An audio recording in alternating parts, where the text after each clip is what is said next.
कि कहे बड़ू खिसियात ये है पगला कि अब ठुमका लगाओ चल तबला।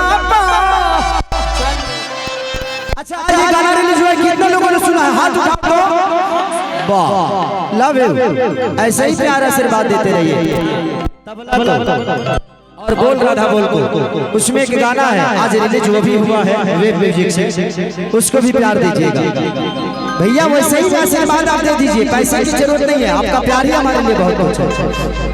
दिखाओ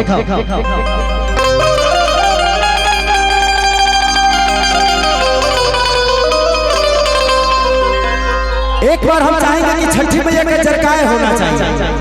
प्रेम से बोलो छठी मैया की। अभी एक बहुत बड़ा गाना मेरा हिट हुआ था छठ का, सारे गाना हम भोजपुरी से कि ये पिया सुखल खाली नारियलिहा गिर गई।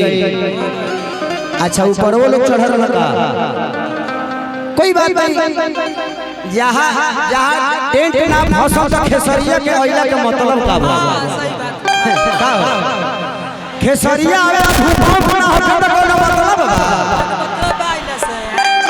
ये सैलाब है, ये भीड़ जो आप लोगों ने आज खेसारी के लिए और प्यार जो जताया है। हेलो इस मंच पे से सब उतरिए तो पहले साइड ले लो। ये लालू यादव जी,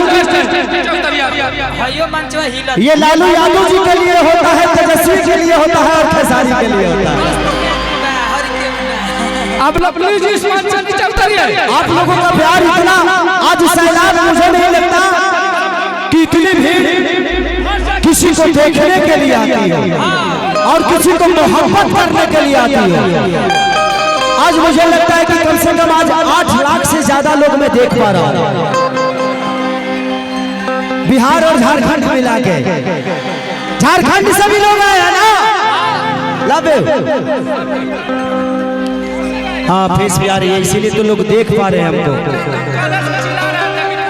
ये लाइट जो है इसको संभालिएगा, क्योंकि अगर ये गिरा तो बहुत प्रॉब्लम हो सकती है। तो लाइट के पास से आपकी जान हमारे लिए बहुत कीमती है, आपके जान से बढ़कर खेसारी का लाइट नहीं गिरनी चाहिए, इसमें पावर बहुत होता है। अगर ये लाइट में प्रॉब्लम हुआ, गिरा तो बहुत दिक्कत हो जाएगी। तो लाइट के आजू बाजू से आप लोग हट जाइए। मैं हाथ जोड़ता हूँ आप सबका, भीड़ बहुत ज्यादा है।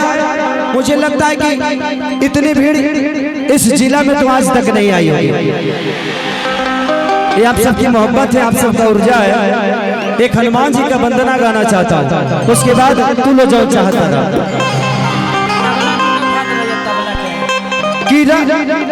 दिखाओ।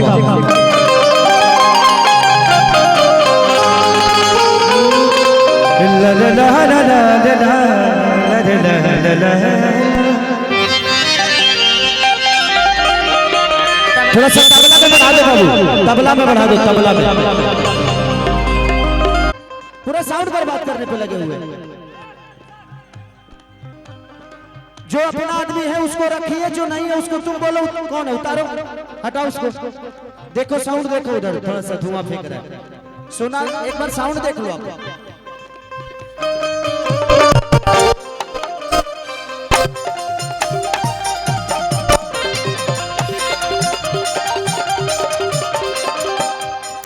भक्त कहता कृष्ण बेदर्दिया पवन पुजारी, आरती करत बारे बबुआ खेसारी।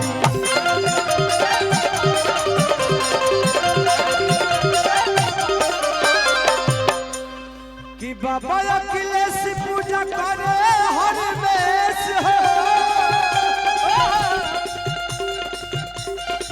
बाबा अखिलेश पूजा करे हरमेश हो। नजरिया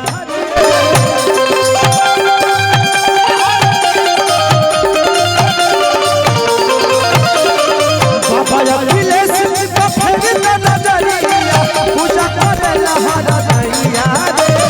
अब तारी करे मोरा सातोरे नजरिया रे दैया।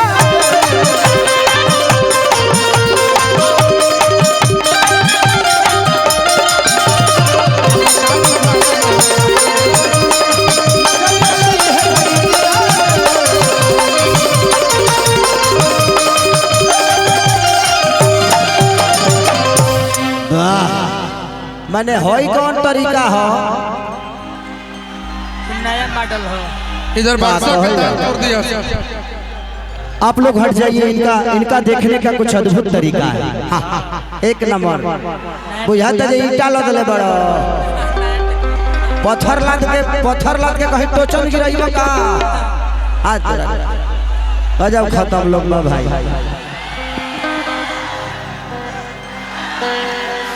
लव यू थैंक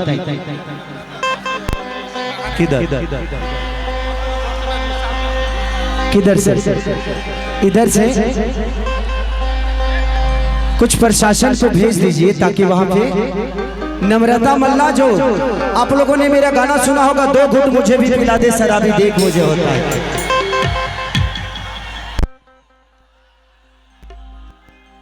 और आज जो तबला रिलीज हुआ है, बहुत सारे गाने नम्रता जी ने मेरे साथ किया है, तो फंसी है थोड़ा सा। मैं कहूंगा कि प्रशासन थोड़ा सा 2-4-10 लोग चले जाएंगे ना तो उनकी गाड़ी चली आएगी और इधर ला दीजिए ताकि कम से कम आपको नम्रता मल्ला को विधिवत देखने को मिल जाएगा। दिल्ली से वो लड़की आई है, सिर्फ आप सबके लिए बुला